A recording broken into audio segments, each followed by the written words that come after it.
This is Smoking Out the Closet. Now, here are your hosts, Alex and Rayven Greer.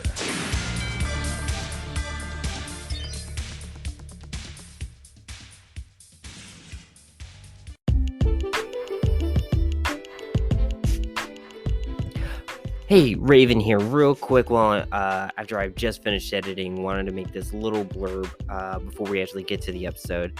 Happy National Coming Out Day. We didn't realize while we were recording, and I didn't realize until, just at this point in editing, that when this episode is getting released, it was going to be on National Coming Out Day. So I just wanted to make a quick little note here, kind of just freeform, just talking. So happy National Coming Out Day to all my queer listeners, friends, family, loved ones, and all the allies in your life. So for those of you who don't know, what is National Coming Out Day? National Coming Out Day is the LGBTQIA+ observance day of awareness, observed on October 11th every year, first starting back in 1988. It is rooted in feminism and gay liberation for the personal act of coming out in one's life and family. And we're never done coming out, but National Coming Out Day has always been a great way to publicly come out, be a great way to do it. And we have made episode before about how to come out. So if you are scared or not sure what to do, definitely go back to listen to that episode we had before. But I'm going to go on a tangent. So just happy National Coming Out Day, and we'll get right into the episode. Hi, my name is Rayven. I use she, her pronouns. Hi, I'm Alex. I use they, them pronouns. And welcome back to another episode of Smoking Out the Closet. So before we start into the review and today's episode, I just want to apologize for missing last week. We were both kind of having some issues with our mental health and kind of just needed a chance to recharge. Which we did, and I feel a lot better. Exactly. Well, so we got that out of the way. Let's go into our review. So, today we actually are on something a little different than normal. So Terrapin has this strain called CIC, or coffee ice cake. Coffee ice cream? I think it's coffee ice cream. One of the two. I've had I think I personally have had the coffee ice cream before. I don't know if I've talked about it on the show, though. Yeah, I don't think we talked about it before. But I've had the flour. And so we ended up getting Terrapin's quote-unquote shake. Now, for those of you who don't know what shake is, would you like to explain, love? Yeah, I mean, what I've seen, it varies. Usually it's the crumbs, like the bottom parts, the stuff that falls off of the bud when it's getting processed, things that if you have an automatic trimmer, the stuff that falls off of there. Mm-hmm. But I've had a can of shake before. It was labeled as shake, but it was actually ground flour, and there were some stems and things in it. So essentially most shake is either the small popcorns that aren't fully developed into popcorns, really, really small buds, but most of the time it's the sugar leaf and trimming from the flour, sometimes hand trimmed, sometimes flour trimmed. And it's some nice stuff. Machine trimmed, not flour trimmed. It's really nice stuff, though. Like I like whole bud as much as anyone else. Mm-hmm. But like I'm not against getting smalls, and like the shake is really nice. And I like that it's actually, I still have to put it through a grinder. Yeah. And it's moist, and there's no big stems or anything in there. No, it's not like, Haley from American Dad going, stem, seed, stem, seed, stem, stem. Damn it, Eddie, I slept with you. Yeah. It's pretty much what some grower processors in the state of PA would consider smalls with some pre-ground and sugar leaf. That's all it is. But it's really nice. I think it got me a little higher than the regular CIC did. I feel that. Mostly because I think there's a lot of trichomes that fall off in the process and everything to stick to this stuff. That's what's in the container. That is saved. So yeah, there are a lot of intact trichomes that are just And I will say we are reviewing this as shake, not flower. But and we'll review every time we review something, we're reviewing in the form it's in. But I mean, I think we should have a separate category for shake v flower. Yes. But I think this actually would be a really easy one to do as just flower too, because it is so fucking good. I love this strain. What would you rate it? Honestly, I'd say a 4.5 out of 5. It's definitely more of like I don't know if I think I've said this about the flower too. I don't know if it would be like my first in the morning strain to get me up and going and ready for the day. But I've had those cinnamon buns that I had at CannaFest, or was it CIC? It was something by Terrapin that is kind of similar structure. I think kind that of was similar. cinnamon. I think that was cinnamon buns. Yeah, those two strains I feel like have similar effects, but I don't know. I like the clear-headedness of this one more. I don't feel as sleepy, and it's really nice. I think this has like if I remember like correctly, like 0.7% of limonene, and the second highest is. I thought it was beta caryophyllene. Beta caryophyllene, yes. So I don't know. I like it. I mean, I can grab the jar real quick if you want me to. If you want to, that's fine. I feel like I'm nicely uplifted. I feel happy, and also I'm not super achy or anything, you know. Yeah, I like it. I would also give it a 4.5 out of 5. Sorry, I just rubbed my eye forgetting I'm wearing makeup. I just had the world's biggest yawn. It's fine. But yeah, it's really nice. I mean, for shake, really great quality, really great. It took me by surprise. If that is what your first introduction to shake, everything else is going to taste like trash. Exactly. This is very, very nice. It sets the standard, I feel like, for shake. Also, can I just say it's weird to see the orange Terrapin containers? Right, that's weird. They're okay. I know they're a thing. We see them on Jane. Like Jane has pictures of the orange ones, and that's their quarters. That's what their quarters are in. But Terrapin always sends out 8s. They never send us out quarters. But yeah, their orange containers are kind of weird because I'm used to their green containers because I use a lot of Terrapin. I love Terrapin. Yeah. I really like their products too. So yeah, that's a 4.5 out of 5. Yeah. Good, solid, nice shake. Do you want to get started on some of the topics? Sure. So the first thing I wanted to bring up was in recent news. So there's been a whole lot of flack and everything between this announcement from President Biden on the @POTUS Twitter page and at Hall of Flowers is when he made this first announcement. And I'm trying to scroll back because he also just talked about how he's going to work on adding funds to the CHIP Act. So that's really cool. What was that? The CHIP Act is kind of it's a children's health insurance plan. Oh, okay. I should have known that. Okay, here's the thread. So, on October 6th of this year, President Biden tweets, "As I said before, no one should be in jail just for using or possessing marijuana. Today, I'm taking steps to end our failed approach and allow me to lay them out. First, I'm pardoning all prior federal offenses of simple marijuana possession. There are thousands of people who were previously convicted of simple possession who may be denied employment, housing, or education opportunities as a result. My pardon will remove this burden.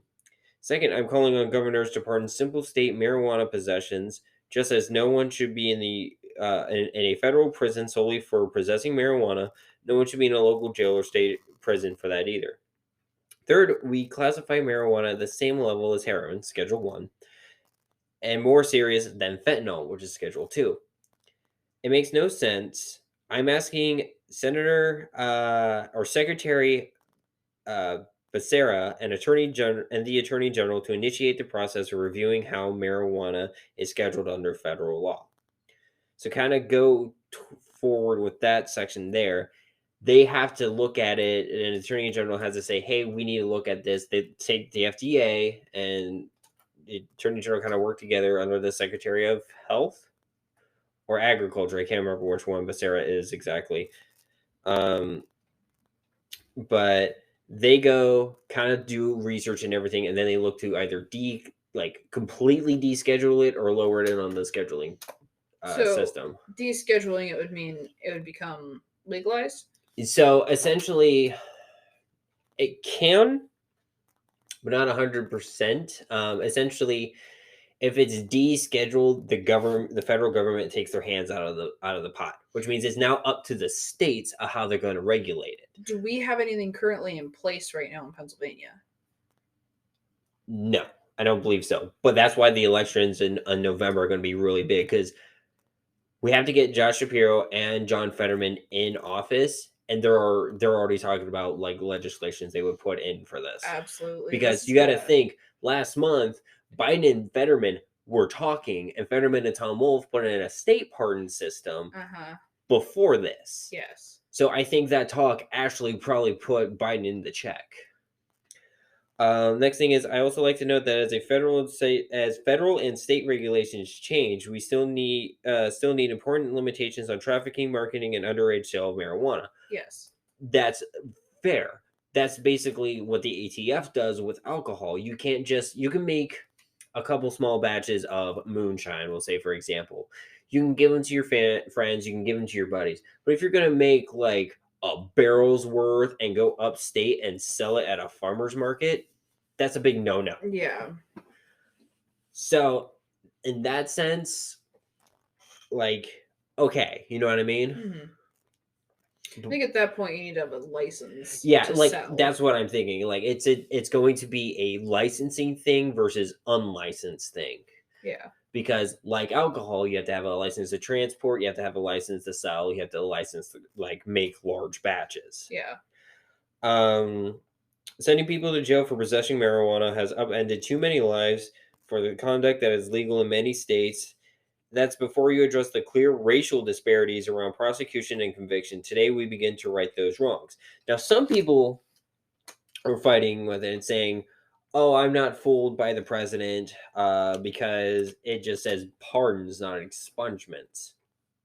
But reading that, the first one, and the way he's talking about it is like they've been convicted and been denied housing and everything as a result, because they are federally charged as a felony. And I am pardoning all prior offenses. That means people who are in jail and out of jail now. Yeah. So that is going to take care of the records. Maybe he, just saying pardoning to make it quick and easy. Everyone knows that word. Maybe didn't want to go into expungement. Maybe presidential pardons do have expungement with that. I'm not 100% sure. I'm not a fucking lawyer. I have no idea how pardons work. My first introduction with pardons was watching Rick and Morty episode. Mm-hmm. And like I always they talk about pardoning the turkey. Yeah. I don't know why the fuck do you need to pardon a turkey? That's a different rant. That's just an old tradition. That's my only experience with pardons. Mm-hmm. I don't know how they actually work for something serious. But like with the presidential, I'm guessing it's expunging the record too. Yeah. That's my guess. That's my hope, Now, some people are also saying, oh, he's just doing this for, to make himself look better. You know what I mean? Mm-hmm. Stephen DeAngelo, who we've talked about, whose son and him worked together to create the Last Prisoner Project, tweeted, President Biden's action is more of a self-preserving political fig leaf than someone that will create real change. Now, keep in mind, the number that we have on record right now that we know of, this pardon will pardon 6,500 some odd people. That's more than the Weldon Project and the Last Prisoner Project have gotten out in their entire time as being programs. That's crazy.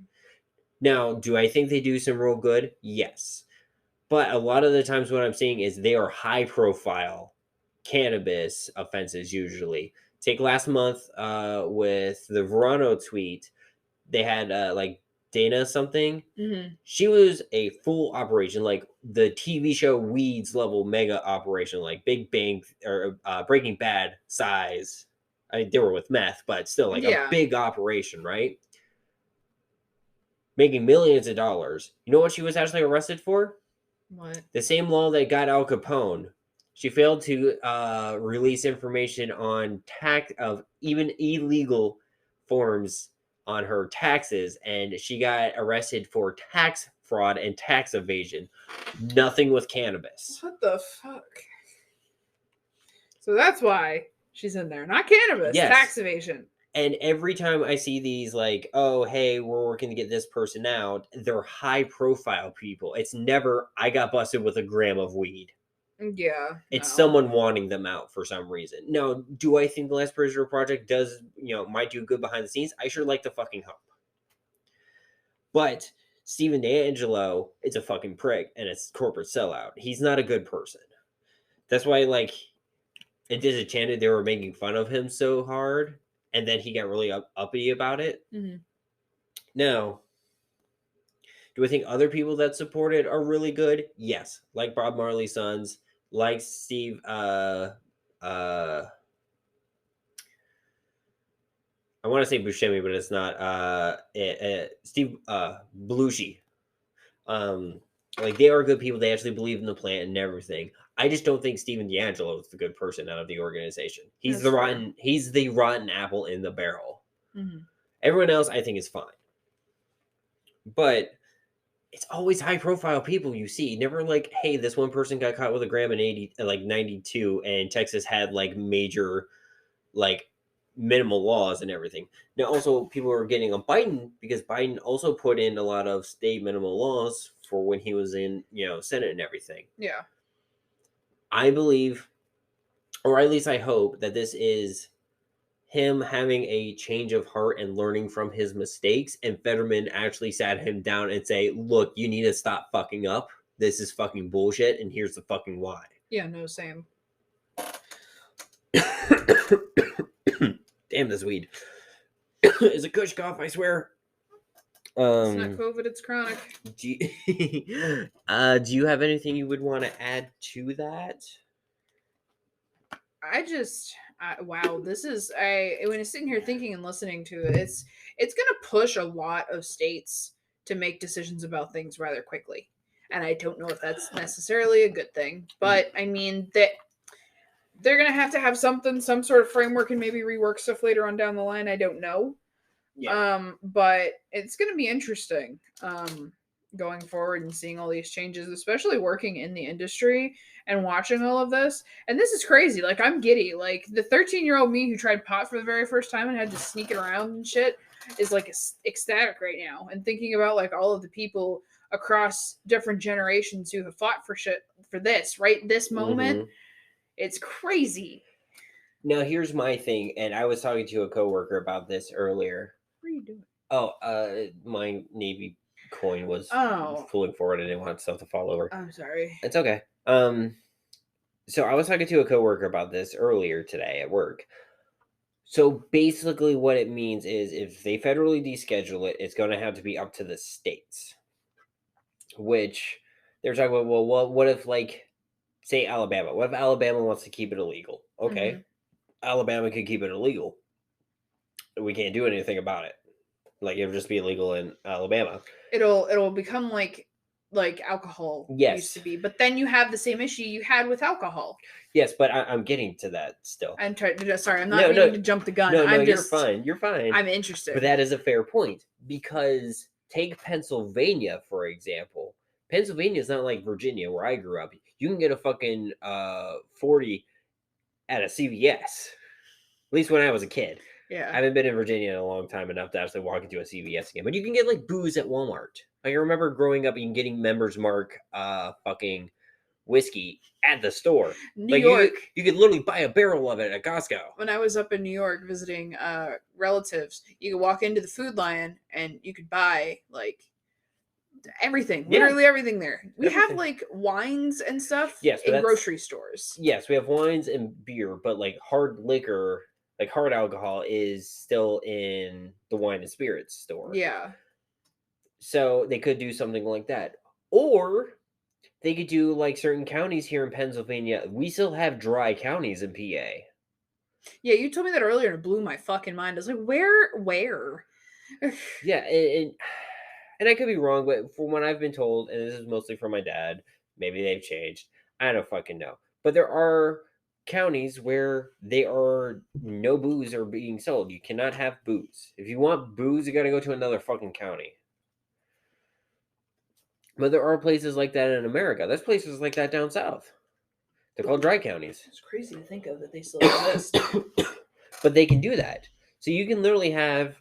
So if it's descheduled, from my understanding, if it goes completely off the schedule system, they're going to have to put a system in place very similar to the ATF, like we talked about very early in the show. So maybe it's going to be the CAT F, or the FCAT. They're going to add cannabis to alcohol, tobacco, and firearms. Yeah. So then you're going to have it like that. And, maybe it'll be up to the county. Maybe it'll be up to the entire state. Who knows? Now, if they deschedule and reschedule, they just reschedule, that's something different.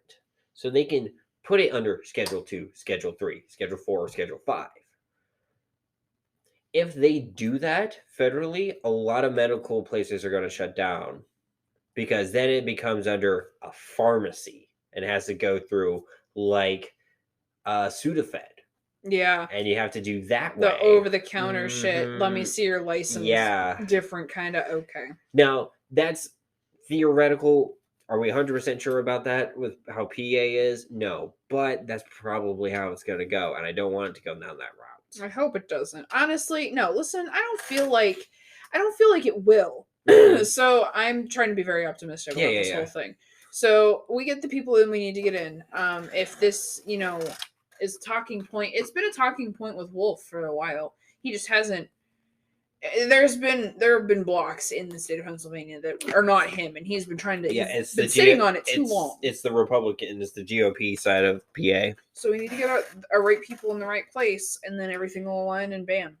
I'm pretty sure. I'm still hoping by January. Yeah, we're gonna have some news by January. Now I will say it's not all the GOP. There are some GOP that are for it, and there's some Democrats that aren't for it. But it's the ones that are in the big pharma's back pockets politically that are trying to stall it out. Yeah. Do you real quick want to have a 10-minute discussion on mental health and cannabis? Yeah, I would love to do that because that's what I use my cannabis for. So a lot of people, and I had a couple newer patients today to talk about this with too, use cannabis in lieu of Wellbutrin, any other. I'm drawing a blank. That's the only one I know because that's the only one I took. Buspirone is an anxiety medication I was on before. Prozac is another antidepressant. You could also. Do we want to lump? I feel like insomnia is in there as well. That is also into the mental health. You can have that if your mind keeps racing through anxiety and everything. But you can get these medications, or you can just use a plant. Exactly, and that is actually why I use cannabis, is because I have very resistant. I had treatment resistant depression, and anxiety, and my insomnia, same thing. And here's the thing with cannabis: if you're going to use cannabis for mental health, and you can find what terpenes are in it, the ones you're going to be looking for are limonene. If you don't get anxiety while using cannabis, terpenylene is a good one. And if you do, beta-caryophyllene. Those are the three you're going to be looking out for. General rule of thumb, I tell people with anxiety, stay away from pinene. It's hit or miss. I will say from a neurodiverse perspective with terpenylene, if you are neurotypical, it might make you tired. But if you are neurodiverse, like you have ADHD, it acts like a stimulant for those people. That's the weird reaction thing. So it's a personal thing too. See, I've heard that that's a good focusing one. Yeah, it is. And that's what makes ADHD people feel like they can fight God, is because we can focus, and it's like, holy shit, I can do anything. If God was in front of me, I could focus enough to fight them. But yeah, those are the big ones you want to look out for. Again, everyone's chemical makeup's different. Everyone's endocannabinoid system is a little different. Don't be afraid to talk to your bud tender, because a lot of us have some of the same things. We can connect with you. We can recommend stuff that's worked for us, see if it works for you. Especially in med states or people who started in the medical side of it, they will use their experiences. And if they don't know, but one of their coworkers are very similar to that, we will drag one of them over. Yeah. We will always find you the best answer. Mm-hmm. Now I had a thought and I lost it. Oh, Damn boy. weed. We love you, but God. Apparently, if you don't get anxiety, pinene's supposed to be good with that short-term Yes. memory loss. So because I could do piney very well, you can't. I cannot. So that's another thing. Let's talk about that. The fact that like if you get anxiety with cannabis, and this is why I always suggest a cannabis journal to keep track of what terpene levels there are, and you start seeing a pattern, and like you can't handle pinene over like 0.5%. Yeah, anything over 0.5% pinene makes me feel like the cops are gonna bust down my door any second. And then I just got a strain today, and it had like 1.2 something in it, and I was about to give it to you to try it, and I was like, no, nope, never mind. But I loved it. I used it most of the day. It was really good. I heard that some people just love pinene. I sometimes would just want to see what it does. If I have a bad experience, well, at least I know what it does then in really high concentrations. But no, that time and place that you handed me, that was not the time or place to have that happen. No, it wasn't. But yeah, just note what terpenes there are. Now, CBD is also really good for it. And a lot of people think, well, I don't want CBD. And the thing is with hemp-derived CBD and cannabis, even though they're technically cannabis something, but like medical, like cannabis, you have to get it at a dispensary versus hemp-derived CBD, you have to get from like, you get from like a gas station or a CBD store or whatever. There are kind of different just on the molecular structure side a little bit, but also the ones from cannabis I feel like are going to have a bit different effect. I have noticed personally that hemp-derived CBD I have to be careful with because it gives me anxiety. Yeah. And that's a weird thing, right? Because with the cannabis in the dispensaries, it's a calming effect for almost everybody. I've never heard anyone getting anxious. What I've heard most from it was because it's with cannabis derived CBD, it's a stopper on most of your feelings. If you're feeling anxious, it's stopping that. If you're feeling like you're wired, it's stopping that. Yeah. If you're feeling like wide awake, it'll stop that. If you're feeling depressed, it'll stop, tamper that down. Usually it muffles kind of everything. That's all it does though with cannabis derived CBD. With the hemp derived CBD, and like I my buddy who he worked at the vape store at the time, I got a free thing of like hemp derived CBD vape juice, and I Snapchatted him. I was like, what the fuck is going on? Like my heart is racing. I don't understand. Like this is weird. He's like, oh yeah, that's just hemp derived CBD. It does that to some people. I'm like, the fuck you mean? Like that's weird. So, like, if you do have, like, struggles, though, with, like, mental health, maybe a higher CBD strain may be good for you. Now, it doesn't have to be all CBD, because it's rare to find that, like, even just, like, a 1 to 3, like, like, it's 5% THC to 15% CBD. I have a strain like that, Sour Lifesavers. I fucking love it to death. It's so good. Speaking of which, I need to use the rest of that flower before it dries out. Same. But, like, it's not, you're more than likely going to find a 1-to-1. Or 2-to-1. Yeah. Harley Quinn, very good 2-to-1. Our Harley Sue is a 4-to-1. 4-to-1. Mm-hmm. And it's great. I love it. But like, yeah, it's really great. But a little CBD is not going to hurt. A little CBD is going to help with that. The entourage effect. Yes. Makes everything come together. You can't see me, but I'm doing like the more you know, spread imagination thing from SpongeBob. But yeah, I thought, just look out for things that are high in limonene. Always start low and slow. especially with new strains. Now, I know some states don't have the terpene profile and you have to use leafly sometimes. That's not always super accurate with like that exact batch because some will grow higher levels than others depending on grow conditions somehow. Also, there's a curveball sometimes when somebody else grows a strain, it just doesn't have the terpene profile it's supposed to. Yeah, plants Jack are weird. Herrera. Plants are fucking weird. Plants are weird. Like sometimes it's a different phenotype and like it'll cause some effects that way too. Like plants are fucking weird. Mhm. And the cannabis is just an even extra weird one that we love. Yeah. So it's kind of weird. So take everything that it does not have like actual terpene profiles on it with a grain of salt. It's 100% going to work this way, but trust your bud tenders because they are fucking looking out for you most times. People at Ethos near us, fuck them. They're just pushing people out. Fuck them. That's a bad dispensary. Yeah, I have not heard great things from them. I'm a little salty they got higher than our store. Fuck that. They got third. That's in them. Pittsburgh. Fuck them. Fuck them. We're Best of Pittsburgh, real quick. That pizza place down the street from us has gotten best pizza in Pittsburgh, so we should try that sometime. Alrighty. Well, we're hitting that time for the break, so we're gonna be hitting a break quick, and then we'll be back.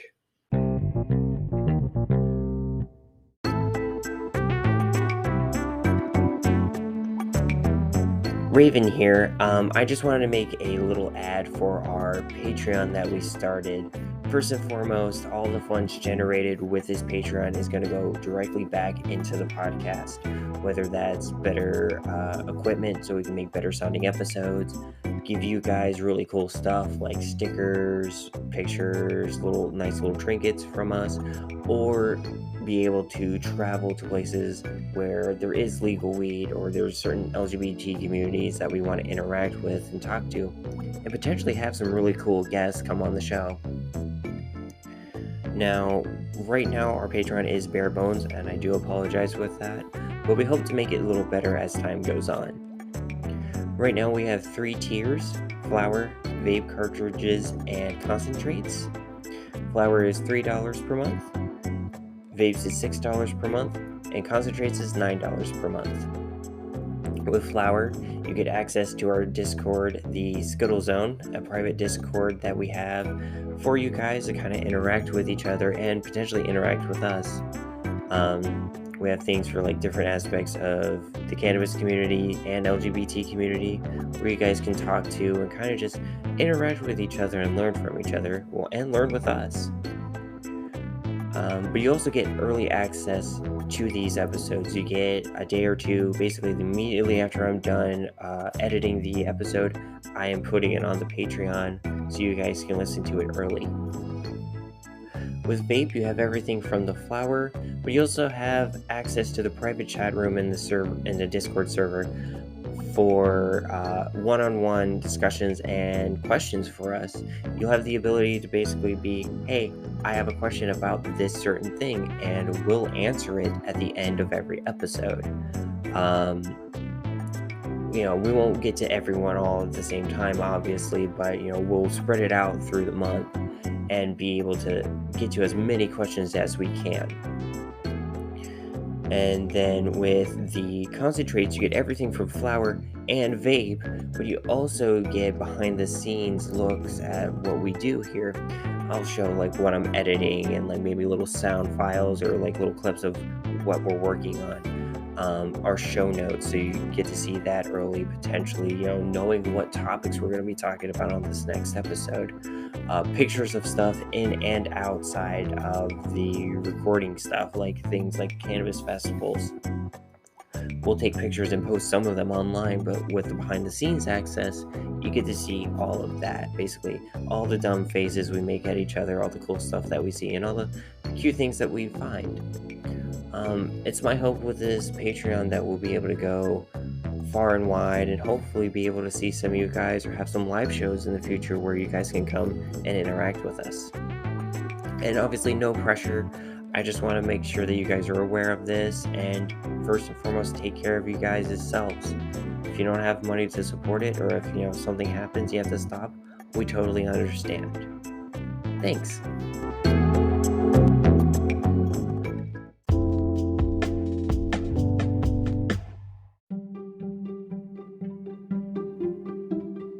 Hey there, it's Alex from Smoking Out the Closet. We've been so glad to be able to make this podcast for you, and we now have some partners who are happy to help make this podcast happen as well.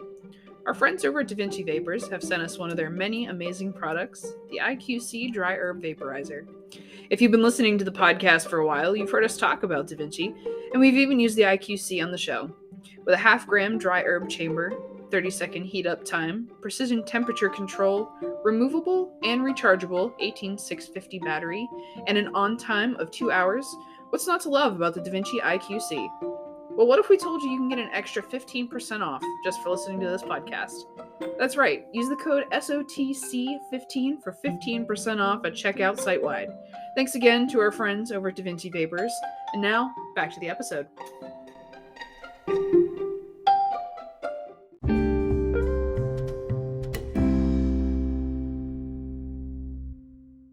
And we are back.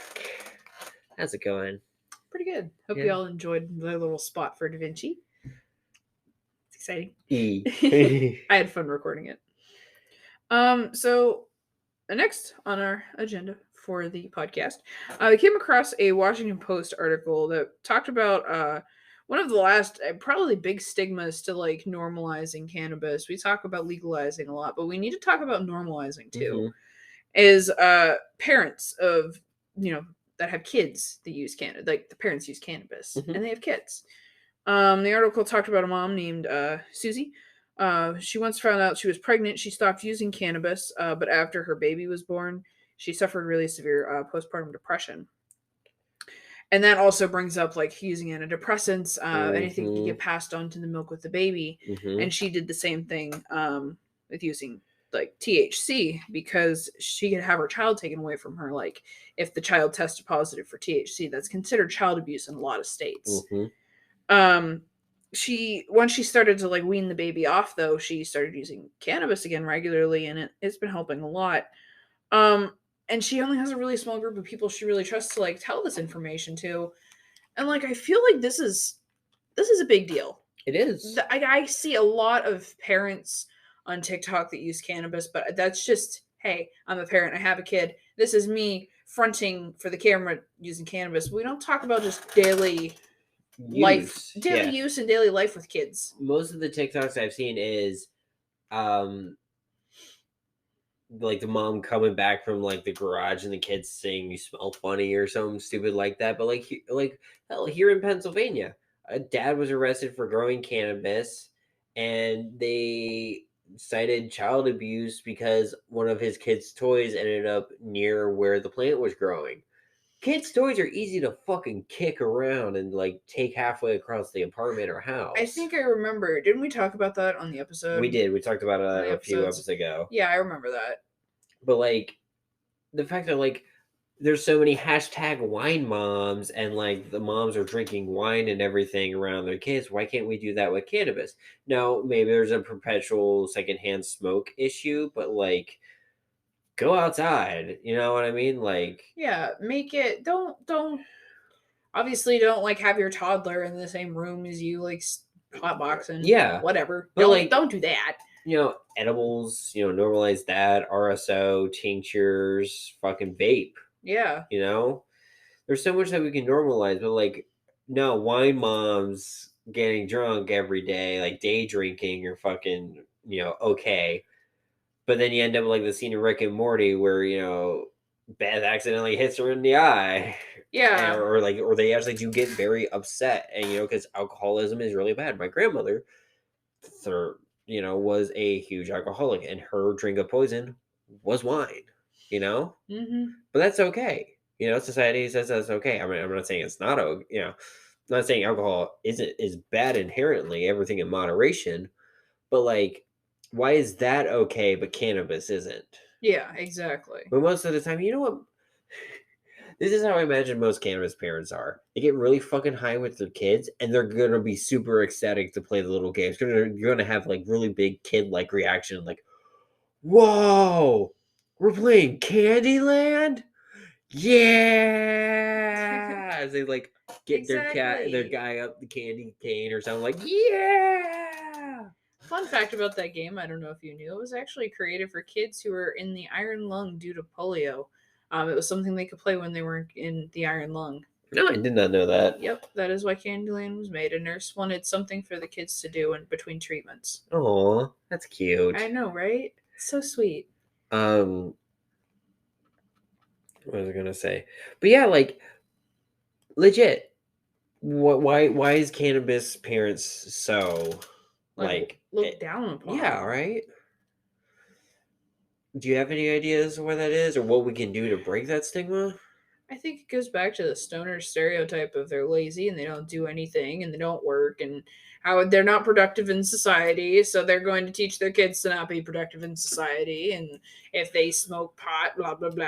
Here's my thing, right? Yeah. Not productive in society is a bullshit fucking argument. You go into any fucking restaurant in the back of house with the actual cooks and everything, you're gonna find one of three people, and sometimes they're all three. You're gonna find a smoker with a crippling nicotine addiction, a drunk, or a stoner. Sometimes all three in one. Yeah.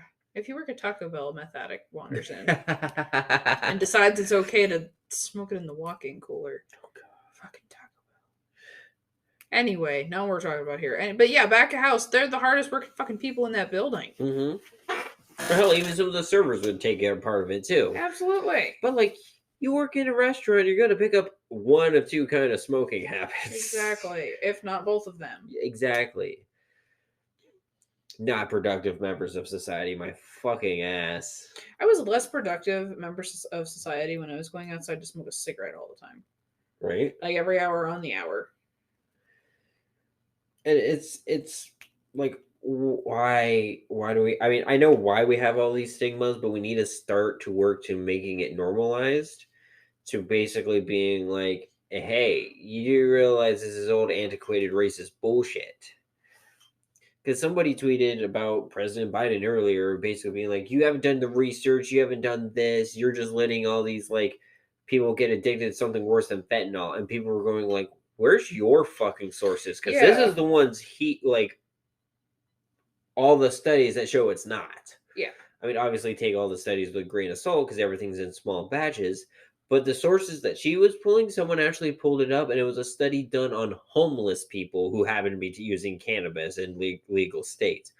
A lot of homeless people do, not saying all, but like, you know, situations get really bad and everything. There is a high percentage, I don't know what, I'm going to say 25%, you know, enough to actually be that there's a percentage of it, you know, of homeless people who are on hard drugs. And then that's what they use their research on, was just those people.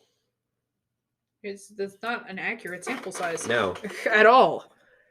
And like I said, I'm not saying every homeless person is on drugs. It's like, it's a statistic of like how many transgender people take their life. It's too damn high. Yeah. Like, too fucking many. Yeah. Like, it's enough to be like a quarter at least, and you're like, it's enough to be like, we need to fucking do something. Yeah. And a lot of the states that, you know, make pretty much everything legal are actually doing something to help. Looking at you, Oregon. Good on you. Good on you. Was it Oregon or Oklahoma? I can't remember. One of them. One of the two. Which one it was? Good on you. But yeah, I think we should definitely normalize cannabis parents. Exactly. I don't see anything wrong with parents using cannabis while they're like raising their kids. Yeah, it's like no different than my dad drinking. I mean, you're just going to raise well-adjusted kids. Exactly. Kids that aren't going to be like afraid of shit. They're not going to have any sort of shock when they come out of the house. Yeah. And like two different places and people are doing things that it's scary to them. If they have questions, give them an age-appropriate answer. Exactly. And just be honest with them. Exactly. Like, they're little humans too. Yeah. Just treat them with respect. Exactly. But like, that's the thing, is like so much stigma and everything is still bogged down on it. It's nuts. And like, I like to have a session when I get home from work. It helps me relax, helps me unwind, kind of gets it's honestly, cannabis has helped me to break that habit I've had of not being able to separate home time and work time. I feel that, because that joint is when I get home and then I'm like, all right, light the joint, and then the home time starts. Yes. and I leave the work time at the door. Work. And Exactly. you do the same thing with work. Go in and I have my vape and I'll sit in my car and I get in the headspaces and okay, now Right, I'm at those are work. Yeah, exactly. This is work time. And so that's so great. Why can't we, do that with parents? And it's not like the parents are going to be gonked out of their mind. Hopefully not. I mean, responsible parents aren't. They're going to be okay, like business high. You know what I mean? Yeah. Loves to feel medicated and okay to do what they need to do. Those kids, maybe at worst, the kids are probably going to have, that's going to be a bad thing, maybe a little too much snacks. Oh, no. Oh, no. It's not like my parents don't do that already. Your parents have a stoner cupboard and they're not even stoners. Yeah, mom let her card expire. Yeah. I mean, it's understandable, though. Do you want to head into the next topic? The next topic, I put my phone away. Hold on. This heavy one. Can you? Yeah, I'm doing it. So, trigger warning right here and now. I'll put it in the show notes. It's about, what do you want to say, like 31 minutes in? No, we're already 10 minutes in. We did our 30-minute. What's the ad, though? About 41 minutes into the episode. Oh, you're right, 41. So, yeah, about 42 minutes into the episode. Trigger warning here. We are going to be talking about someone who had lost their life. And we're going to be talking very deeply about that. So, trigger warning here. Trulieve in Massachusetts has caused the death of one of their employees. Now, this came out of I wouldn't say out of nowhere, but a podcast by the name of Young Jerks, which I will have a link in the show notes for, was the first one that brought it up to my notice. And I'm kind of spreading some of the information I have found because I listened to the podcast and I'm just going to I did my own research. I've heard talk about this at work as well because we work in the industry. So Lorna McMurray was employed at a grow facility in Massachusetts for Trulieve, had passed away due to high levels of keef particles in the air that were not being properly filtered out of the room, and apparently had no supplied or easily accessed respirators.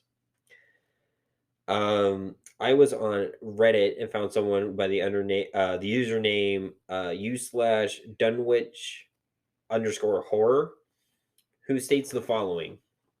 I quit working at Mayflower, another grow processor. Owned by Trulieve. Yeah. Wait, are they really owned by Trulieve? I thought they were owned by Trulieve. Well, another grow processor. Different grow processor. Don't quote me on that, please. Due to my concerns over keef particle. The room I was in had a tiny, crappy, portable HEPA filter system, or HEPA, which I didn't look up what it stands for. That was grossly inadequate to move and filter the air. Only after I brought up mesothelioma concerns and I brought in data about poor air quality from particulate matter in flour mills was I finally issued a respirator. That's an OSHA violation. This didn't even begin to cover the fact that none of their POs were paid in a timely fashion. I'm guessing the growers. Yeah. So we literally ran out of isopropyl and were given pure ethanol to clean the machines and floor with.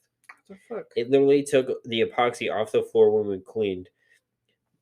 And they go into about the OSHA fine, which I will discuss in a little further.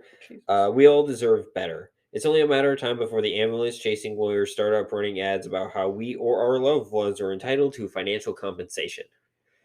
No. Yeah, because I can see it. I can see it now. Here it comes. But here's the thing. Edgar Schneider is on it. Because a lot of people are like, oh, asbestos. The thing with asbestos that caused a lot of mesothelioma, it kicked up a lot of, while it is a harmful chemical, a lot of particles in the lungs.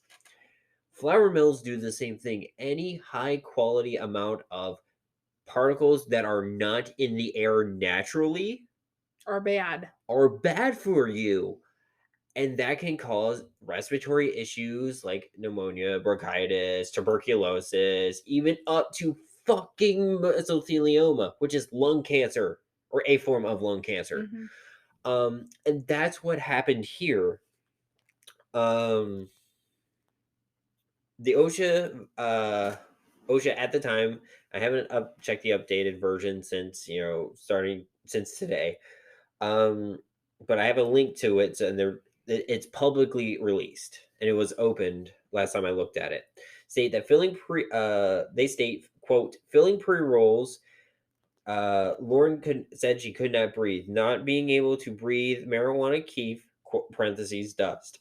At 11:15 p.m. on January 7th, 2020, an employee was grinding cannabis flower and packaging the cannabis into pre-rolls. The employee could not breathe and was killed due to hazards of ground cannabis dust. End quote.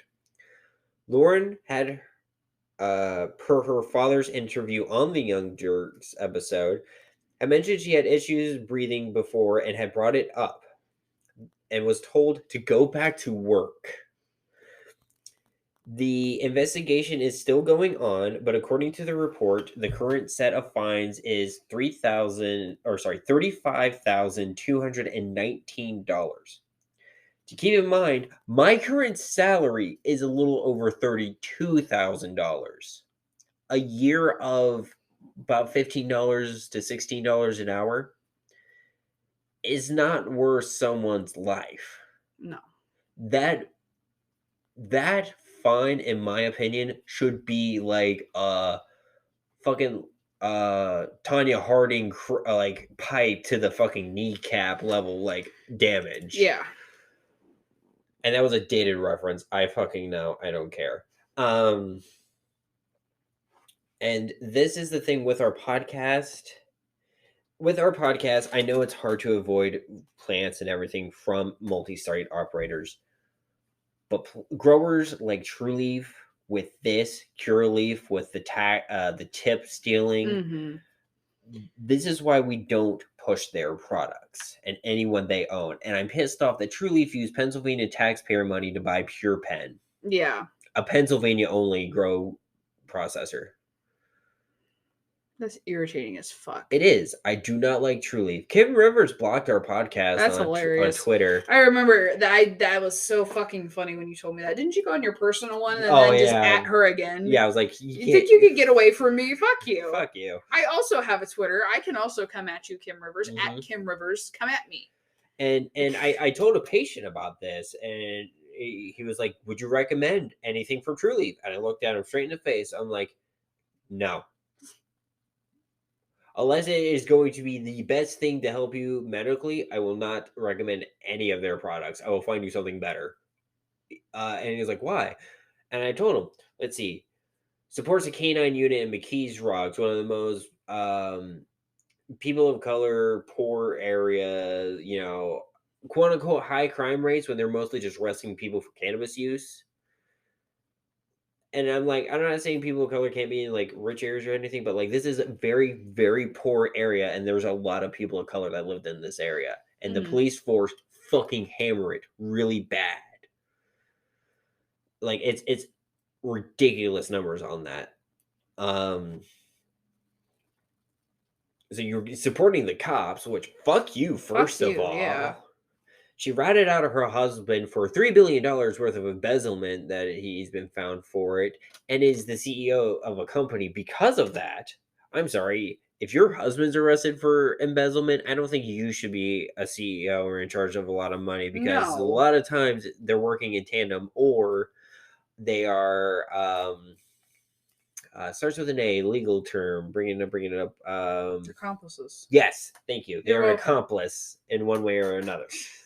So fuck you. I mean, I'm not gonna say the name of the company we work for, but they're not fucking great either. None of them are. But they don't do this shit. Yeah. They don't fucking, pay the cops and let people die. Jesus Christ, be half decent. Fuck, it's not that hard. But like, a lot of people say, like, I have been accused of being like a sellout because I'm like, hey, we tried this strain and it was really good. The problem is, or even the fact that we work in dispensaries, because of the fact that our prices are so high, it's a thing of, I want to be able to be the person that does get the good products out. Sometimes they are from some iffy MSOs, but if it's going to help someone, it's going to help someone. But I'd rather do the iffy ones than Trulieve. Yeah. Like, do I know what, all that Verano does? No. Do I know what all that Terrapin does? No. Do I know all that Cresco does? No.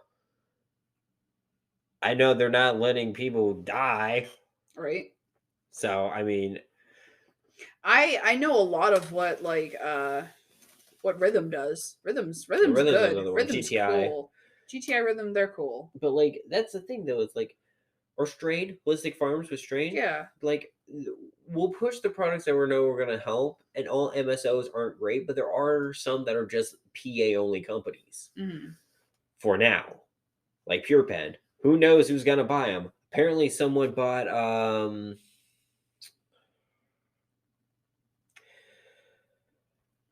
Maitri. Maitri was a PA only grow processor. Someone, we don't know who, bought it and is a multi-state operator now.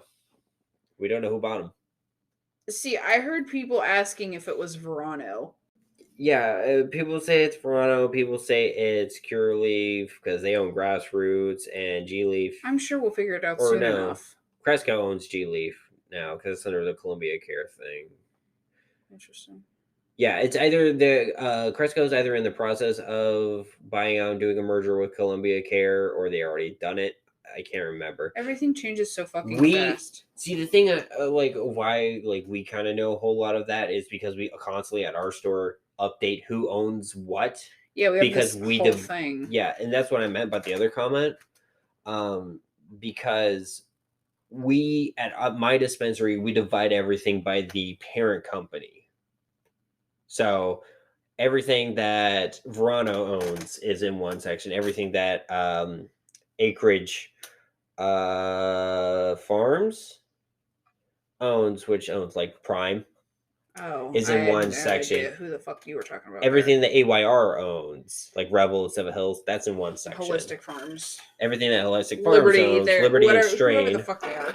Liberty and Strain is in one section. Yeah. So that's what I meant by that other comment. Okay. But yeah, it's who knows who bought them? Who knows who bought them out? But yeah, they were a PA only company, grow processor. I don't even think they had any dispensaries. I think they were only a grow system. They might have had one. I think they had one, and it was out near the grow. That was about it. Yeah. Which was out here. The grow is out here. I applied to them. Yeah. Before I applied to my position I'm at now, I applied to them.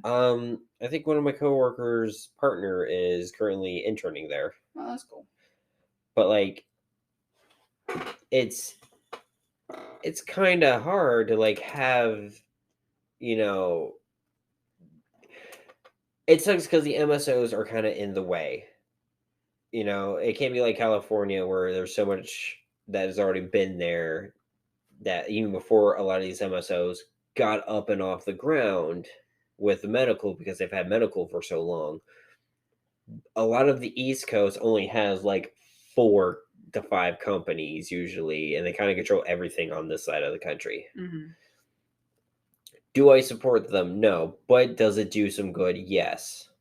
We just kind of got to push for things like the SHIP Act, to where, when things go legal and federally legal, that these MSOs aren't going to control everything like fucking Pepsi and Coke do with a lot of the snack, like Pepsi, Coke, Nestle. Fuck you, Nestle. And everything that own a lot of the snack game.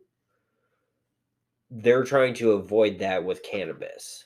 So we can have small mom and pop shops open up and everything and be able to do their own thing, or even small farmers do their own thing and support, small businesses to be able to grow. But yeah, that's what we got to look out for. And I'm wholeheartedly in support of change, but it's kind of hard. You know what I mean? Yeah, I definitely hope that when we go rec, it doesn't just all get absorbed. I mean, it's already happening since we're medical. there's going to be like, I don't want to become like Mad Men. Yeah, or like Walmart pretty much controlling everything, you Yeah. know? Like I want to have like local small chains like fucking the Healing Center before it changed or and was bought out, or like fucking Giant Eagle, Wise, Food Line, like small chains in small areas. Nature's Medicine before they Nature's got bought out by Medicine. AYR. Yeah, like small time grocery stores. Like hell, fucking cheese. Cheese is a PA fucking only thing. Why can't we have that with cannabis? They started PA only. They are now in multiple states. They are? Yes. They're in Pennsylvania. There's a few up in New York, up beside the border. There's a couple in Maryland. I think there might be one or two in North Carolina. They don't go too super far down into Wawa territory because, it's fucking Wawa territory. But yeah, they started out in Pennsylvania only. They're now in multiple states. I'd never seen them in North Carolina. Yep. There's probably only like one or two. There's a whole map of them on Sheets' website if you go there. But yeah, like something that's gonna be just the state or the like just few the area. counties in the state, you know? Yeah. Like that'd be nice. Do you have anything else to add? I don't think so. Oh, happy October. Oh, Let's October. end on that. Yeah, happy October, everybody. Happy spoopy month. Spoopy. Go watch some horror movies and drink some pumpkin spice something. If you can handle horror movies. And if you like pumpkin spice. But one thing, just have fun. At my dispensary, we're dressing up every day for the month of October. Today, as of recording, was dressed as a silly strain name. I did #Pride from Pharmaceutical RX, and I am just super mega gay because I have a lot of gay stuff. So she just put on all her gay stuff. It looked like she was going to Pride. Yeah. To #Pride. #Pride. Do you have anything else to add, love? No, I don't think so. Alrighty. Well, my name is Rayven. I use she, her pronouns. I'm Alex. I use they, them pronouns. And this has been Smoking Out the Closet.